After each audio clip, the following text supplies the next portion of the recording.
Morning class, how are you all? Today we are starting with topic 14.13 rain. Let us go back now to the question of how clouds are formed and bring us the rain. We could start by doing a simple experiment which demonstrate of the factors influencing this climatic change. तो बारिश कैसे आती है, बादल कैसे बनते हैं, उसकी एक एक्टिविटी देखते हैं. Take an empty bottle of the sort in which bottled water is sold. Pour about 5 to 10 ml of water into it and close the bottle tightly. Shake it well or leave it out in the sun for 10 minutes. This causes the air in the bottle to be saturated with water vapour. अभी एक bottle लो आप plastic की, उसमें थोड़ा सा ही पानी भरो और एकदम टाइट ढक्कन बंद करके उसको रख दो. ठीक है, धूप में थोड़ी देर के लिए. अभी पानी गर्म होगा, थोड़ा ही पानी है तो जल्दी भाप बनेगा, right. Now take a lighted incense stick. Open the cap off the bottle and allow some of the smoke from the incense stick to enter the bottle. अभी एक जलती हुई अगरबत्ती लो, राइट. उसको ढक्कन खोलो और यूँ पकड़ो ताकि थोड़ा सा धुआं उसके अंदर जाए और फिर वापस ढक्कन बंद कर दो tightly. Quickly close the bottle once more. Make sure that the cap is fitting tightly. अभी ये ध्यान रखना है कि ढक्कन थोड़ा सा अभी लूज ना हो, अंदर से एनर्जी लूज ना हो पाए. Press the bottle hard between your hand and crush it as much as possible. अभी उसको ऐसे जितना हो सके उसको दबाने की कोशिश करो, क्रश करने की कोशिश करो. Wait for a few seconds and release the bottle. Again press the bottle as hard as you can. तो उसको ऐसे दबा के रखो यूँ, फिर छोड़ दो, फिर थोड़ी देर यूँ दबा के रखो, फिर छोड़ दो. तो क्या होगा, what will happen? The above experiment replicates on a very small scale what happens when air with a very high content of water vapor goes from a region of high pressure to a region of low pressure or vice versa. तो low pressure region से high pressure region से गर्म हवा जब low pressure में जाएगी तब क्या होगा? हम क्या कर रहे हैं, उसको दबा रहे हैं, है ना. तो अभी जगह कम हो गई अंदर, फिर छोड़ दे रहे हैं तो जगह फैल जाती है. उसके लिए When water bodies are heated during the day, a large amount of water evaporates and goes into the air. मान लो कोई तालाब भरा हुआ है पानी का, सूरज की किरणें गर्म होती है, वो पानी को बहुत सारा पानी वाटर वेपर के फॉर्म में जाता है एटमॉस्फेयर में. Some amount of water vapor also gets into the atmosphere because of various biological activities. This air also gets heated and the hot air rises up carrying the water vapor with it.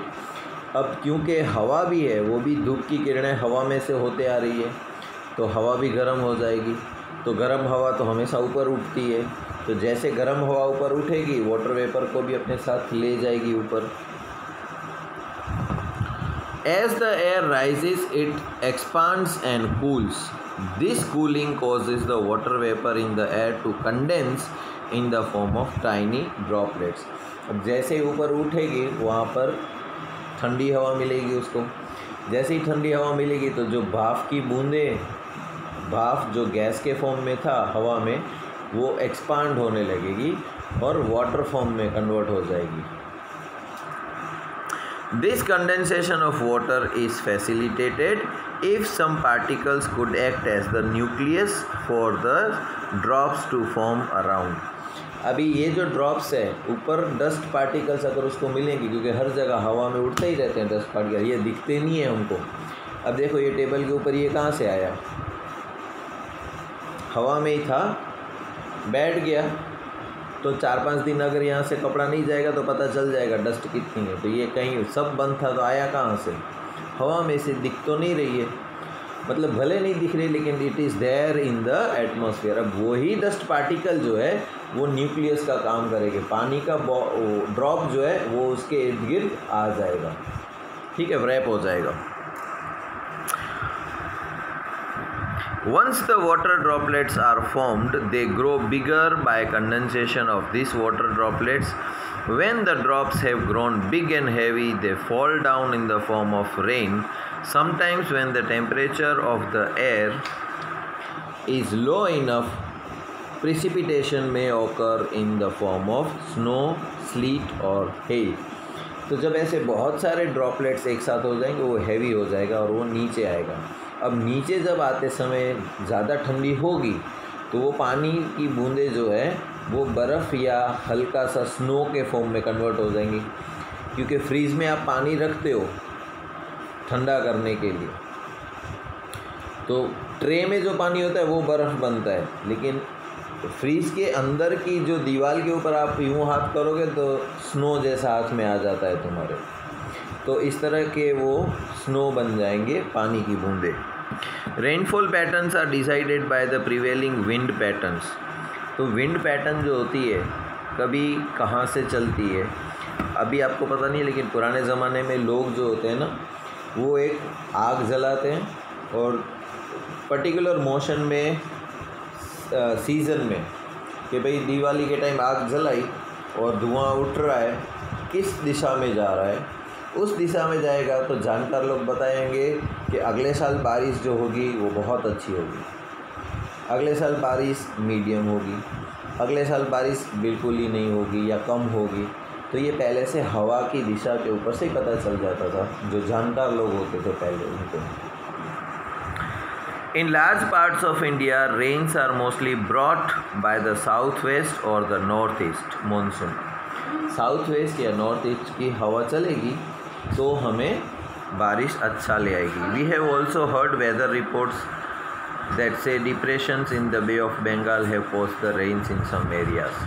तो weather report जो करते हैं वो भी बताते हैं हमें कि भाई कैसे होता है, कहाँ कहाँ बारिश होगी। तो उनको कैसे पता चला कि वो तो सैटेलाइट से कैमरे से पिक्चर लेते रहते हैं, और सैटेलाइट से जब पिक्चर लेते हैं तो बादल ने वो सब दिखते हैं, राइट। तो बादलों के और हवा की पैटर्न जो चल रही है वेदर फोरकास्ट में जो होते हैं इंस्ट्रूमेंट्स, वो बताते हैं कि अभी हवा इस तरफ से चल रही है, इतनी स्पीड से चल रही है और ऊपर बादल ऐसे बने हैं, तो हो सकता है कि बारिश आएगी। तो पहले से एडवांस में बोल देते हैं। अभी देखो तूफ़ान आने वाला होता है तो 2 दिन पहले ही बोल देते हैं कि दरिया किनारे जो रह रहे हैं वो गांव खाली कर दो। जब वो प्रेशर से टाइड आएगी तो सारा गांव बह जाएगा, तो लोग भी वो हो जाएंगे, तो 2 दिन पहले ही खाली करवा देते हैं सब, ठीक है। अगर नसीब अच्छा हुआ वो तूफ़ान आया नहीं और समंदर में ही कहीं और दिशा में चला गया तो वो लोग वापस आ जाते हैं। अब आते हैं एयर पोल्यूशन की बात करने। एयर पोल्यूशन, जितना हवा में पोल्यूशन होता है, कौन कौन करता है, कितने परसेंटेज से होता है, उसका रेमेडी क्या, उससे बचा कैसे जाए। We keep hearing on the increasing level of oxides of nitrogen and sulfur in the news. People often bemoan the fact that quality of air has gone down since their childhood. How is the quality of air affected, and how does the change in the quality affect us and other life forms? आजकल पहले के बच्चों को मिठाई के नाम पे आपने हिंदी के कुछ स्टोरी सुनी होगी या पुरानी पिक्चर देखोगे ना, तो जब लोग मिलते थे, राइट, आपके पापा और उसके फ्रेंड मिले रास्ते में कहीं, या कोई मेहमान घर पे आया है ना, तो कुछ भी ऐसे पैसे देते हैं ना तो बोलेंगे लो बच्चे को जलेबी खिलाना, है ना, या लड्डू खिलाना। तो पुराने ज़माने में मीठे के तौर पे जलेबी ने, लड्डू ने, ये सब दिए जाते थे। वो कितना भी खाते थे लोग, बच्चों के दांत खराब नहीं होते थे।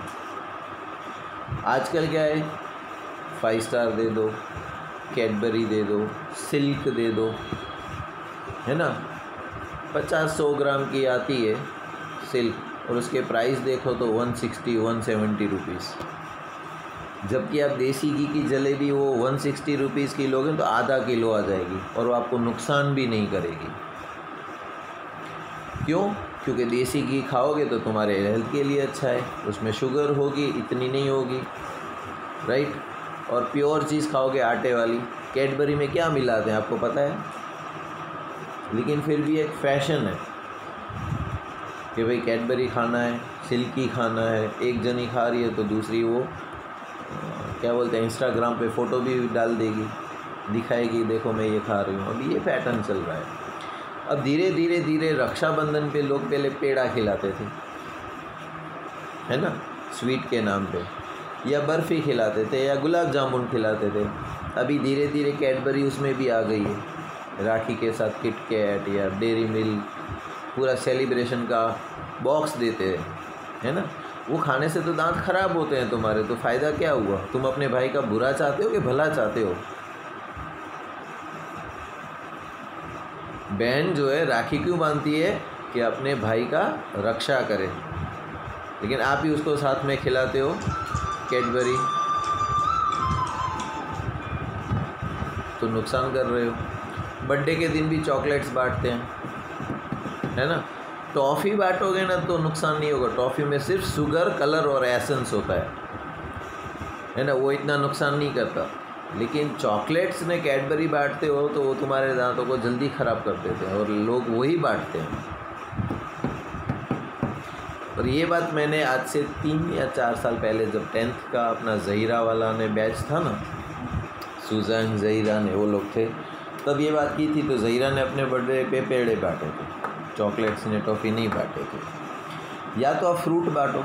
आपने कभी देखा कि कोई बर्थडे के दिन एप्पल या मौसम्बी ने बांटता हो? क्यों? बर्थडे के दिन चॉकलेट ही क्यों देने की, ये बताओ, ये कैसा रूल है? बर्थडे के दिन केक ही क्यों काटने का, ये बताओ। बर्थडे के दिन आप बड़ा सा तरबूज काटो और सबको खिलाओ, कोई पहल नहीं करेगा। क्यों? लोगों को शर्म आती है ना। लोग क्या बोलेंगे, सभी लोग तो बर्थडे में केक काटते हैं, मैं तरबूज काटूंगी कैसा लगेगा, कोई लोग मजाक उड़ाएंगे मेरा। नहीं, आप तरबूज खिलाओगे 100% उसके शरीर को फ़ायदा ही होगा, कोई नुकसान नहीं होगा। जबकि केक जो होता है वो आथे वाली चीज़ होती है ना, क्रीम होता है हैवी, फिर चॉकलेट पाउडर्स ने वो डालते हैं, वो ज़्यादा आप नहीं खा सकते। केक भले टेस्टी लगता है या अच्छा लगता है, लेकिन वो नुकसान करेगा ज़्यादा खाओगे तो। लेकिन तरबूज कितना भी खा लो, कोई नुकसान नहीं करेगा। प्लस में इतना महंगा भी नहीं पड़ता। केक लेने जाओगे तो 600 रुपये का आधा किलो, और एक तरबूज लोगे 5 किलो का तो भी 50 रुपये में आ जाएगा। और किसान को पैसे मिलेंगे। किसको मिलेंगे? तरबूज कौन उगाता है? किसान, है ना। तो जो बेचता है वो गरीब आदमी होता है, किसान से ख़रीद के लाके रेकड़ी में बेचता है, तो 5-10 रुपये उसको भी मिलेंगे आप खरीदोगे तो ये सोच नहीं आती लोगों के अंदर। लेकिन बेकरी में जाके केक 600 रुपये का ख़रीदेंगे। और तो और अब तो ख़राब निकली है सिस्टम, खाते कम है, मुंह पे ज़्यादा पोतते हैं सब, इसमें मज़ा समझते हैं लोग। केक जो चीज़ खाने की, आप 600 रुपये की जो चीज़ लाए उसको मुंह के ऊपर पोतते हो, बोलो। फिर उसी चीज़ को धोने के लिए साबुन ने, टिश्यू पेपर ने यूज़ करोगे। तो ये अक्लमंदी का काम है कि बेवकूफ़ों का काम है? और फिर भी लोग पोस्ट डालेंगे फेसबुक पे ने, इंस्टाग्राम पे, देखो हमने ऐसे बर्थडे मनाया। मतलब समझ नहीं आता, लोग बेवकूफ़ बन रहे और लोगों को बता भी रहे, देखो हम कितने बड़े बेवकूफ़ हैं। और लोग नीचे उससे भी बड़े बेवकूफ़ नीचे लिखते भी, वाओ सो नाइस, है कि नहीं? तो ऐसे बेवकूफ़ की कमी नहीं है हमारे यहाँ पे। और कैडबरीज़ ने ये जो कंपनियाँ हैं वो सब बाहर की कंपनियाँ हैं, इंडिया की नहीं है। सारा पैसा इंडिया से बाहर जाता है। इससे अच्छा है फ्रूट खरीदो, फ्रूट काटो, है ना। और कुछ नहीं तो मिल्क केक बनाओ ना। मिठाई की दुकान पे मिल्क केक मिलता है, वो बिल्कुल शेप उसके जैसा ही होता है, मीठा भी होता है खाने का, तो वो खाओगे तो वो नुकसान भी नहीं करेगा, दूध और मावे से बना हुआ होता है। लेकिन लोग सब करते हैं ना, वो अंधा आंख बंद करके सब लोग करते हैं, सोचते नहीं है कि हम जो कर रहे हैं वो सही है कि गलत है, राइट। तो जिसमें हिम्मत हो कि कुछ अलग करके दिखाऊं मैं।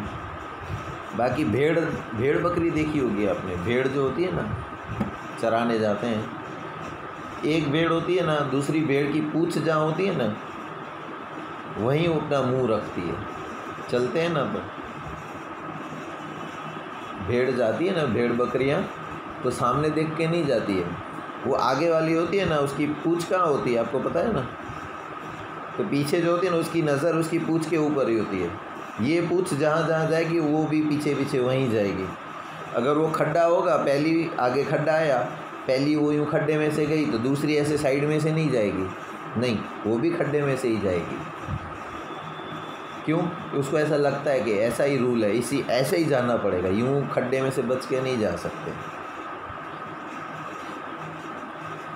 बेवकूफ़ लोग होते हैं वही करते हैं ना, भाई तू खड्डे में गिरी तो मैं क्यों गिरूं, मैं तो साइड से जाऊंगी। भाई तूने बर्थडे में केक बनाया और मुंह पे पोता तो मैं क्यों पोतूं, मैं तो बर्थडे में तरबूज काटूंगी, ये एप्पल के स्लाइस रख के वो करूंगी, सबको खिलाऊंगी। लेकिन कोई हिम्मत करेगा ऐसी? कुछ गलत काम है ये? नहीं है। सही काम करने में लोग डरते हैं, आज का माहौल ऐसा है। सही काम करने में शर्म आती है और डरते भी हैं, लेकिन गलत काम करने में शान समझते हैं, अपने आप को मॉडर्न समझते हैं, right. So this is what you have to learn. Air pollution की बात करें तो पुराने ज़माने में लोग बोलते थे कि पहले की हवा ताज़ी थी, आजकल की हवा जो है ना वो ऐसी शुद्ध नहीं रही। तो ऐसा क्या चेंज आ गया पहले के टाइम में और अभी के टाइम में, कि पहले लोग किसानी ज़्यादा करते थे, फार्मर्स ज़्यादा होते थे, तो किसान जहाँ गांव में होंगे तो वहाँ पेड़ ज़्यादा ही होंगे ऑब्वियसली, अलग अलग किस्म के। अभी लोग किसानी छोड़ दे रहे हैं और शहर की तरफ नौकरियाँ करने आ रहे हैं, राइट।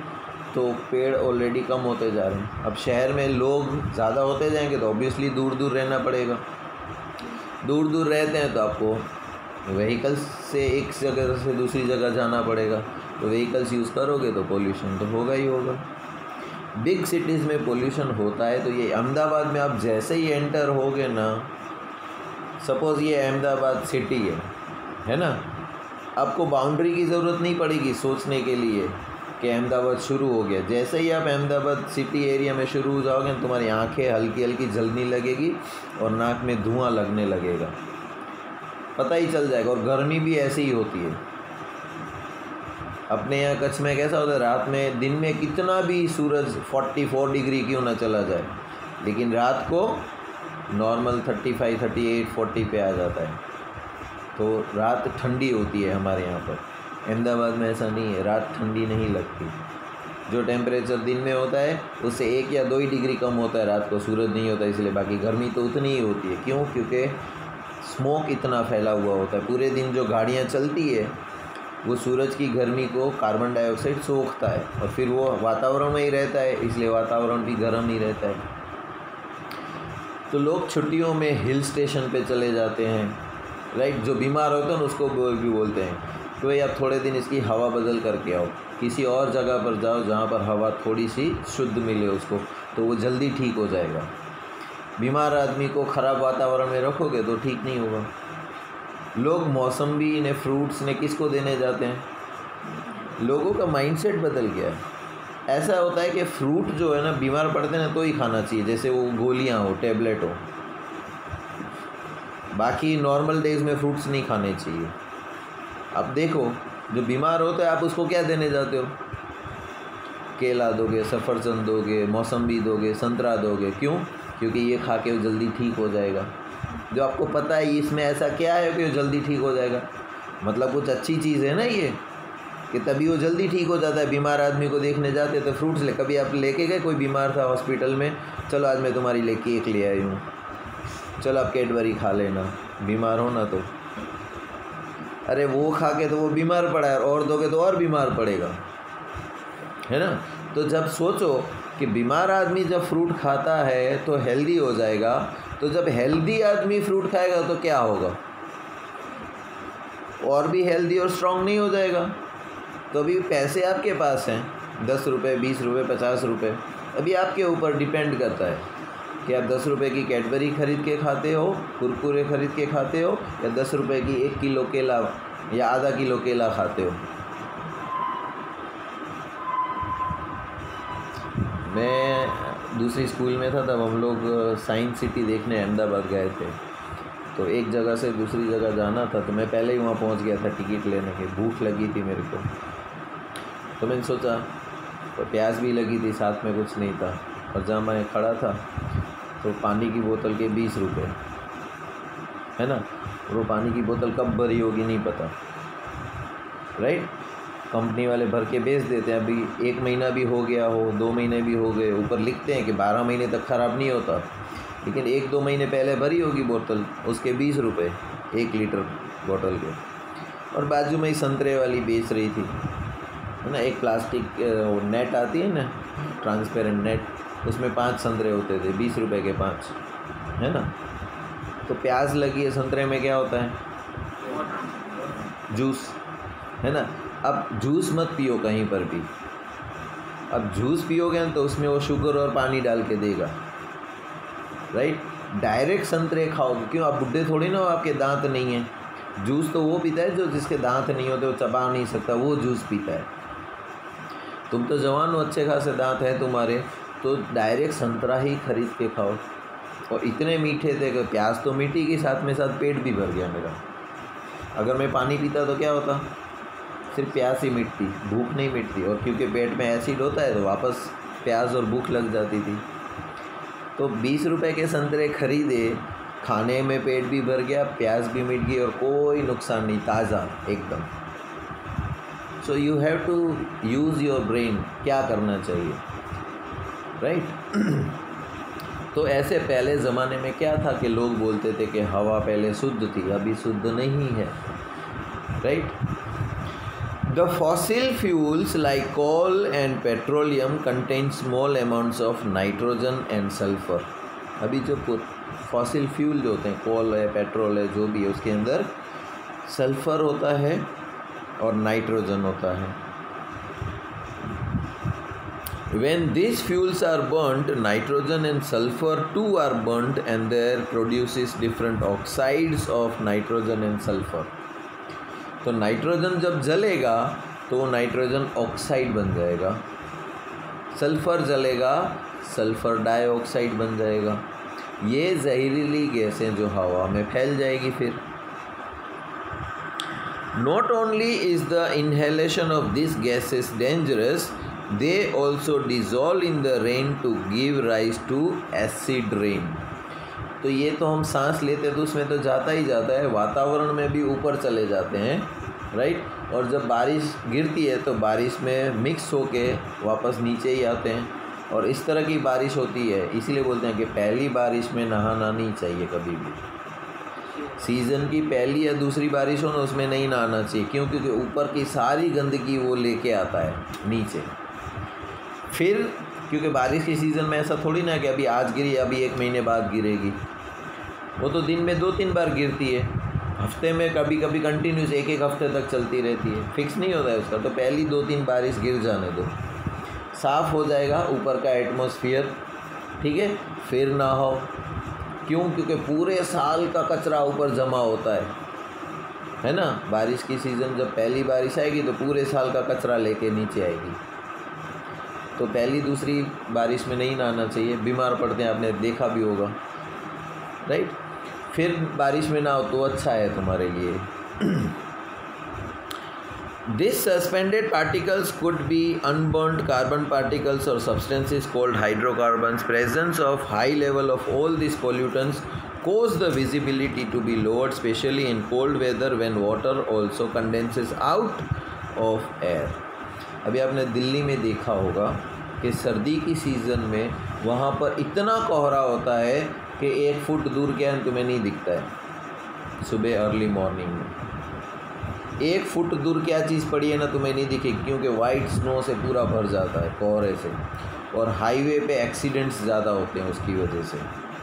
तो ये कोहरा क्यों बढ़ जाता है? Because of this dust particles. दूसरा जो एयर पोल्यूशन में साइड नाइट्रोजन डाइऑक्साइड और सल्फर डाइऑक्साइड है, उसकी मदद से। Studies have shown that regularly breathing air that contains any of these substances increases the incidence of allergies, cancer and heart disease.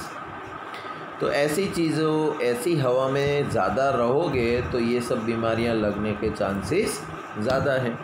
इसीलिए आप देख रहे हो कि पुराने ज़माने में इतने कैंसर नहीं होते थे। अब जितने रेगुलरली आप देखते हो 10 जनों में से 6 या 7 जनों को कैंसर होता है, राइट।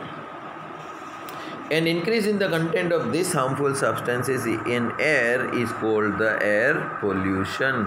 तो इस तरह के जो पार्टिकल्स हवा में फैल जाते हैं तो ही पोल्यूशन बढ़ जाता है, ये हम कहते हैं।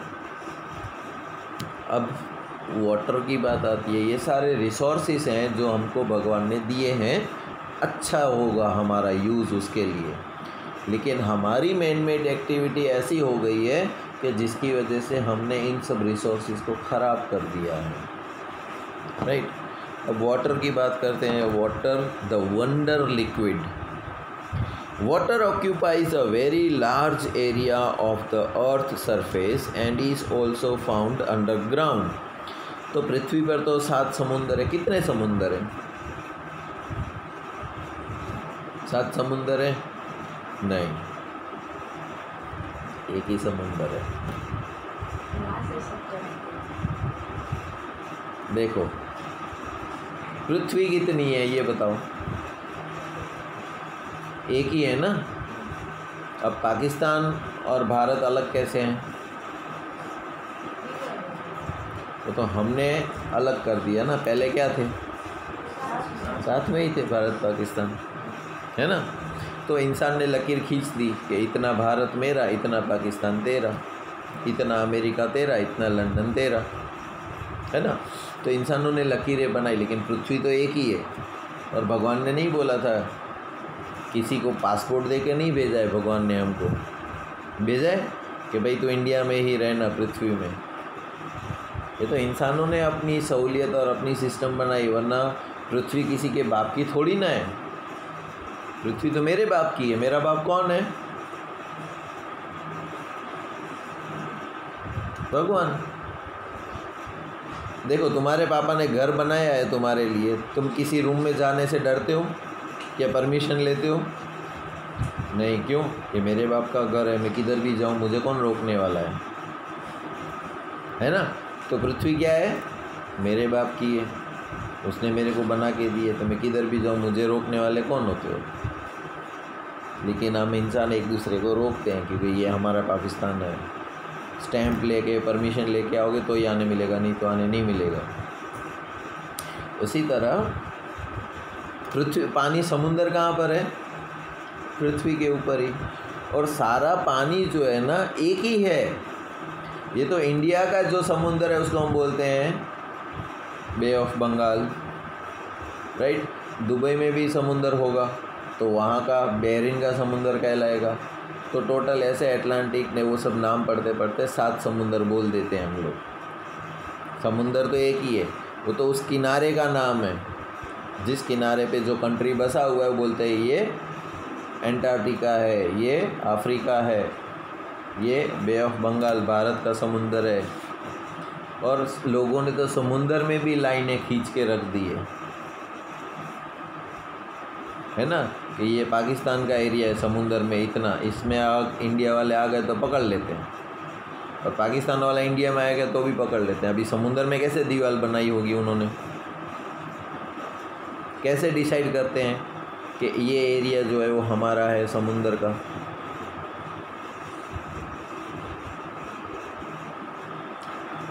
ज़मीन तो दिखती है, चलो हमने दीवार कर दी, इस तरफ का तेरा उस तरफ का मेरा। समुंदर पे क्या दीवार खड़ी करेंगे? कैसे करते होंगे? आसमान में भी होता है, पता है। ये पाकिस्तान का आसमान है, उसके एरिया में अगर इंडियन प्लेन गया तो नीचे से डिश के यहाँ उड़ा देंगे, और अगर ये भारत का आसमान है, उसमें पाकिस्तान का कोई प्लेन आए तो डिस्कियाँ उसको उड़ा देंगे। तो आसमान में कैसे बाउंड्री बनाई?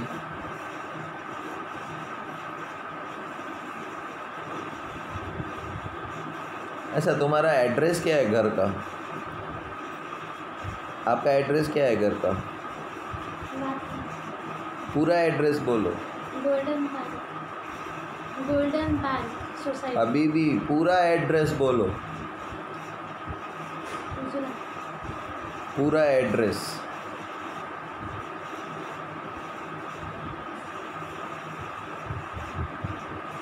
पूरा एड्रेस बोलो अपना। गोल्डन पान Khoja society. Sir Bhuj Kutch Jadoji Nagar plot number 16 D near Lalan college. हाँ, ये हुआ पूरा एड्रेस। पहले तो भुज कच्छ, वैसे तो देखने जाओ तो एशिया, इंडिया, गुजरात, कच्छ, भुज, जादोजी नगर, प्लॉट नंबर। तो पूरा एड्रेस पता डाल दिया तो लेटर तो हम तक पहुंच जाएगा। अभी गोल्डन पार्क खोजा सोसाइटी में खाली डाल दूंगा तो पोस्टमैन जो जानता होगा वही ले आएगा, दूसरा कोई नहीं ले आ सकता, वो है ना। और उससे भी बड़ा, आपने पृथ्वी का ग्लोब देखा होगा, उसके ऊपर ऐसी ब्लैक लाइन से होती है और ऐसी भी ब्लैक लाइन से होती है। हाँ, लैटिट्यूड एंड लॉन्जिट्यूड, है ना। तो पूरी ग्लोब, पूरी पृथ्वी जो है वो एक लैटिट्यूड और एक लॉन्जिट्यूड में डिवाइड है। तो वो तो हवा में भी होगा लैटिट्यूड लॉन्जिट्यूड। प्लेन जब चलते हैं तो ऊपर रास्ता थोड़ी ना है हवा में, तो प्लेन कैसे सीधा दुबई से मुंबई ही उतरता है? वहाँ रास्ते में थोड़ी ना बोर्ड लगे हुए होते हैं कि मुंबई जाना है तो इस तरफ मोड़ो, अफ्रीका जाना तो इस तरफ मोड़ो। फिर भी प्लेन कैसे उड़ के पहुँचते हैं?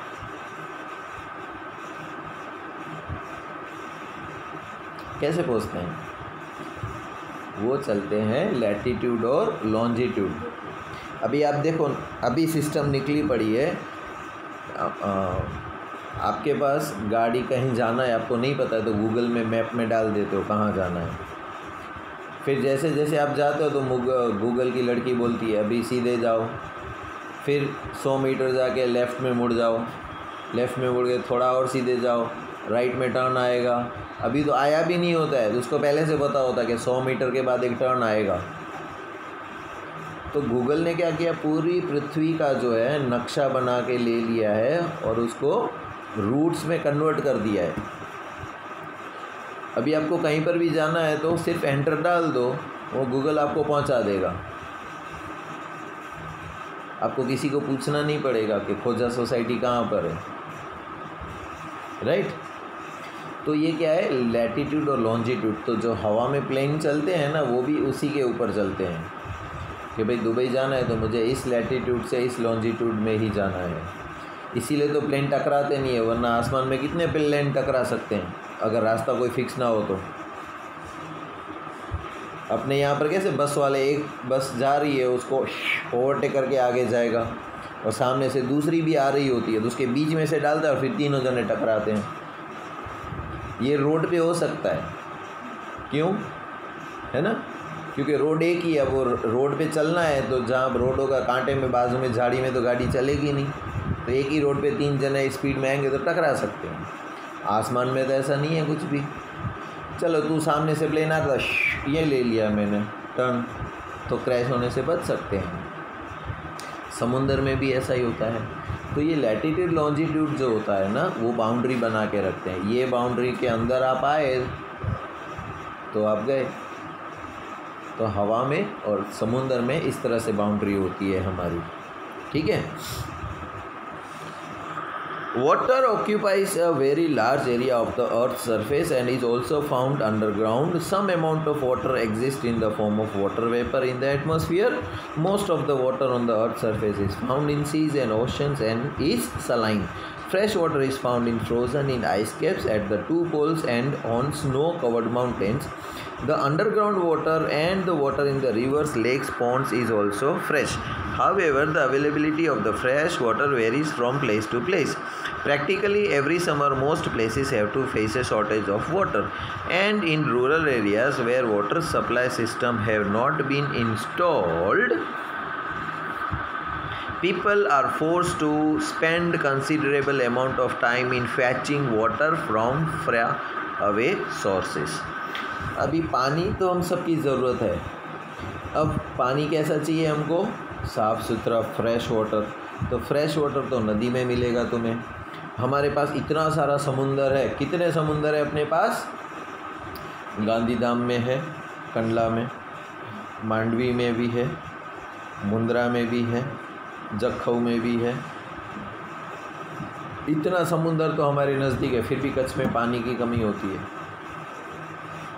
क्यों? क्योंकि समुंदर का पानी सलाइन होता है, सॉल्ट वाला होता है, उससे आप खेती ने वो सब नहीं कर सकते हो, है ना। जिस दिन हमारे पास ऐसी कोई सिस्टम लग गई हाथ में कि समुंदर का पानी भी, अभी एक लड़का है उसने एक मशीन बनाया है ऐसे बॉटल जैसा ये, और एक कैप है, ठीक है। अब इस कैप में उसके पास फ़िल्टर है, उसने एक छोटा फ़िल्टर बना के रखा है, ठीक है, लड़के ने। और ये मुश्किल से कुछ 60 या 150 या 300 रुपए का आता है, पता नहीं है। बॉटल खाली होती है, उसमें एकदम कचरे वाला पानी भरता है। वो क्या भरता है? एकदम कचरे वाला पानी। ऊपर बॉटल में ढक्कन लगा देता है और ऐसे करता है, तो जैसे पानी निकलता है ना, एकदम साफ़ पानी निकलता है, पीने जैसा। मतलब वो गंदा पानी को पीने लायक बना देता है फ़िल्टर। लेकिन समुंदर का पानी नहीं पी सकते हैं। पी सकते हैं? समुंदर का पानी हम नहीं पी सकते। जिस दिन ऐसी कोई टेक्नोलॉजी लग जाएगी हमारे पास कि समुंदर का पानी भी ऐसे बॉटल में डाला, उल्टा किया, पीने लायक हो गया, उस दिन लोगों की पानी की समस्या जो है वो दूर हो जाएगी और लोग खुशहाल हो जाएंगे। किसान बेहाल क्यों हैं? सबसे ज़्यादा किसान परेशान क्यों है? क्योंकि उसकी मेहनत कितनी लगती है। देखो, आप में से कोई है किसान? कोई है किसान? आप में से नहीं है ना। अब सोचो, इंसान पहले ज़मीन जोतने में कितनी मेहनत लगती है, राइट। फिर बीज डालता है, फिर बाउंड्री की करनी पड़ती है, कोई जानवर आके उसका ख़राब ना कर जाए। अब जैसे ही ज़मीन में आपने बीज डाल रखे ना, तो पक्षी आते हैं, चोंच से मिट्टी हटा के दाना लेके चले जाते हैं। तो कंसीडरेबल अमाउंट थोड़ा और नीचे दबा के रखना पड़ता है दानों को। अगर हल्के ऊपर रखोगे तो चिड़िया ने, वो लोग आएंगे, चोंच से हटा के दाना उठा के ले जाएंगे। आपको तो पता ही नहीं है कि दाना तो वो ले गई। आप बैठे हो, बारिश आएगी उगेगा, बारिश आएगी उगेगा, अंदर दाना होगा तो उगेगा ना। दाना तो चिड़िया कब की चुग के चली गई। इसीलिए तो कहावत है हिंदी में, अब पछताए होत क्या जब चिड़िया चुग गई, है ना। तो आपको तो पता ही नहीं है कि चिड़िया कब वो चोंच से हटा के लेके चली गई दाना, और आप वेट कर रहे हो बारिश आएगी ने मेरा खेत हरा भरा होगा। बारिश आके चली भी गई, लेकिन तुम्हारी खेत वैसी की वैसी रह गई।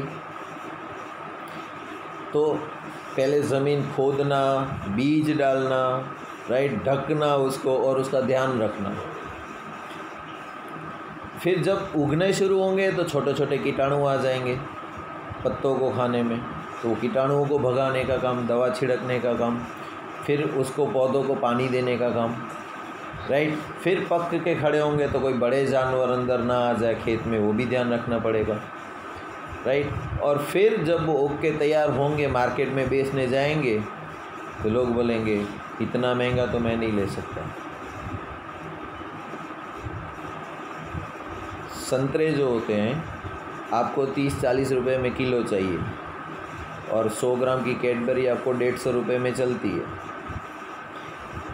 अपने यहाँ पर जूते जो होते हैं ना, रीबॉक के, नाइकी के, है ना, लोटो के, वो एक एक जूते 3-3 हज़ार के आते हैं कम से कम। और वो जूते कहाँ पर रखते हैं? शोकेस में, एसी वाली दुकान में। जूते थोड़ी ना सड़ जाएंगे, बड़े बड़े सड़ेंगे क्या? नहीं सड़ेंगे। लेकिन जूतों को हम कहाँ रखते हैं? एसी की शॉप में, राइट। 3,000 रुपये का एक जूता जोड़ी, जो वो हम खरीदेंगे नहीं तो हम कुछ घट जाएंगे, मर जाएंगे नहीं, राइट।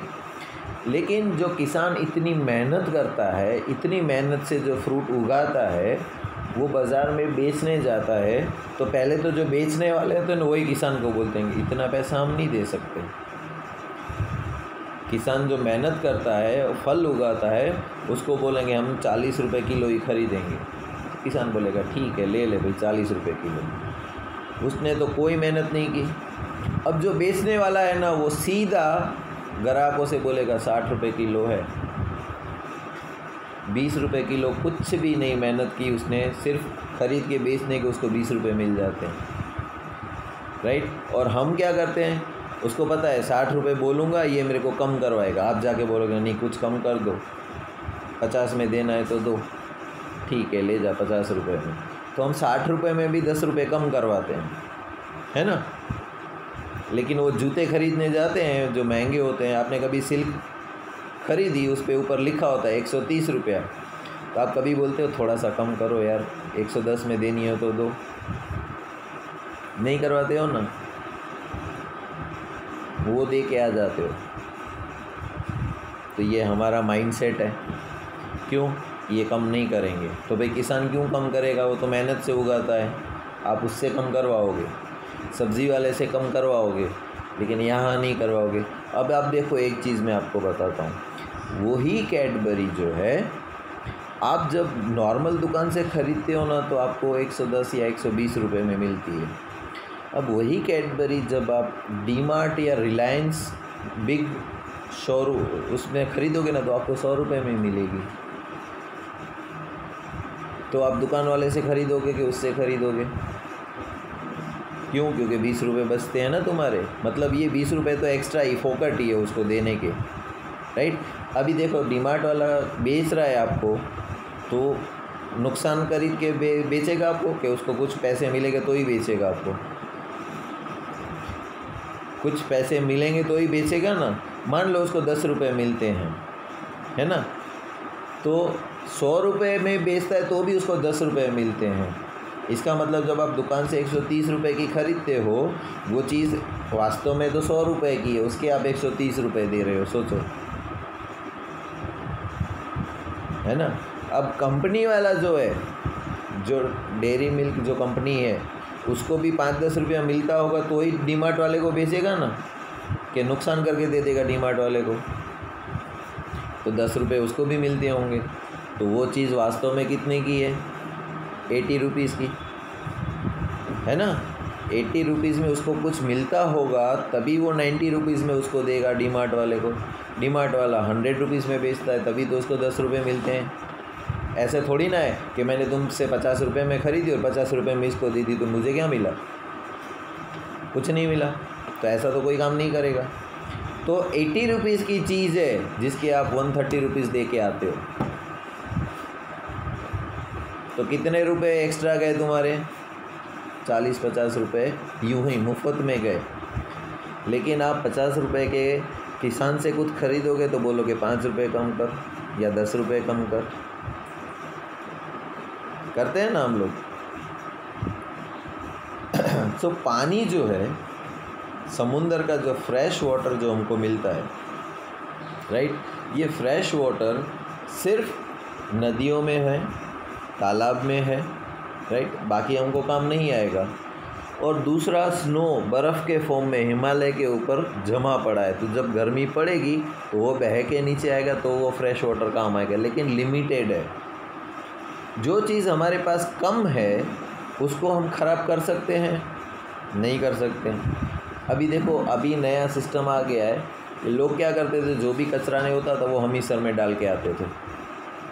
अभी गंगा में लोग जो भी पूजा का सामान हो, जो भी उन्हें गंगा में डालते जाते थे, तो गंगा इतनी पोल्यूटेड हो गई कि उसको साफ़ करने के लिए 400-500 करोड़ रुपए लग गए। सोचो, अगर हमने ही गंगा को पोल्यूट किसने किया? बाहर से तो कोई नहीं आया था ख़राब करने, हम लोगों ने ही ख़राब की है, इंडिया में रहने वालों ने ही, है ना। तो सोचो, अगर हम वो 400-500 करोड़ रुपए गंगा को साफ़ हम खुद ही रखते हैं। हम अपनी जिम्मेदारी समझते कि भाई हमारे आजू बाजू की लोकेलिटी को क्लीन रखना किसकी जवाबदारी है? हमारी। तो अगर हम उसको ख़राब नहीं करते तो ये 400 या 500 करोड़ रुपए बच सकते थे ना। किसके बचे वो पैसे? गवर्नमेंट के पास कहाँ से आएंगे पैसे? हम जो भी चीज़ें खरीदते हैं उसके ऊपर टैक्स लगाते हैं, तो वो पैसे हमारे ही हुए ना। अब वो 400-500 करोड़ रुपए उसको सफाई में लग गए। अगर हमने ख़राब नहीं की होती वो 400-500 करोड़ रुपए की हॉस्पिटल बन सकती थी, या स्कूल बन सकती थी, या गार्डन बन सकता था जहाँ पर लोगों को फ़ायदा मिलता, राइट। तो पानी जो है हमारा लिमिटेड सोर्स है, उसको हम अगर ख़राब ना करें तो उसके बहुत सारे फ़ायदे हो सकते हैं। But why is water so necessary? पानी इतना ज़रूरी क्यों है हमारे लिए? क्योंकि पानी के बगैर तो हमारे दिन की शुरुआत ही नहीं होती। सबसे पहले मॉर्निंग में वॉशरूम में जाते, पानी नहीं आ रहा होगा तो कोई जाएगा वॉशरूम? तो पानी के बगैर तो हमारा दिन शुरू ही नहीं होता है। ब्रश नहीं करोगे तो कैसे कुछ खाओगे पियोगे? वो पानी ऊपर नहीं आएगा, नहीं, वो लीक हो गया है। हाँ, अब उसको प्लम्बर को बुला के करवाना पड़ेगा। वो टूट गया है, ऊपर वाल है ना, कल, ठीक है। हाँ, आ जाएगा तो फ़ोन कर दूँगा। देखो अभी आपके सामने ही है, ऊपर की टंकी खराब, वाल टूट गया है, तो पानी जो भी भरेंगे वो वेस्ट हो जाएगा, तो हम तो भरेंगे नहीं। अब भरेंगे नहीं ऊपर तो नीचे का आएगा कहाँ पर? तो पानी के बगैर अटक गए ना। सो शुरुआत ही नहीं होती है हमारे दिन की, ब्रश नहीं करेंगे, right. All cellular process take place in water medium, and all the reactions that take place within our body and within the cells occurs between the substances that are dissolved in water. हमारी body किससे बनी हुई है? Cell. और cell के अंदर जो भी प्रोसेस होता है उन सब का मीडियम जो है वो पानी है। हमारी बॉडी में कितने परसेंटेज पानी है? 70% पानी है हमारी बॉडी में। अगर तुम्हारा वज़न 50 किलो है तो 50 किलो का 70% यानी कि 35 किलो तो पानी है तुम्हारी बॉडी में, ठीक है। 35 किलो पानी है, बाकी का 15 किलो ही तुम्हारी बॉडी का वज़न है। आई बात समझ में? तो ये सारे सेल के जो प्रोसेस होते रहते हैं उसमें पानी ज़रूरी है। जैसे ही बॉडी में पानी कम हो जाएगा तुम बीमार पड़ जाओगे। गाड़ी में पेट्रोल ख़त्म हो गया तो गाड़ी कैसे चलती है? या ख़त्म होने वाला है तो तब कैसे चलती है? झूम झूम झूम, अटक अटक के, है ना, झटके खा के बंद हो जाएगी। उसी तरह तुम्हारी बॉडी में जब पानी कम हो जाएगा, डिहाइड्रेट हो जाओगे, तो सबसे पहले तो दिमाग सोचना बंद कर देगा, नर्वस सिस्टम ख़राब हो जाएगी, राइट। ब्लड में पानी कम हो जाएगा तो ब्लड पूरी जगह पहुंचेगा नहीं, तुम थक के बैठ जाओगे एक जगह पर, कुछ काम नहीं कर पाओगे। That is why water is so important. Substances are also transported from one part of the body to the other part in the form of dissolved. Hence, अरे यार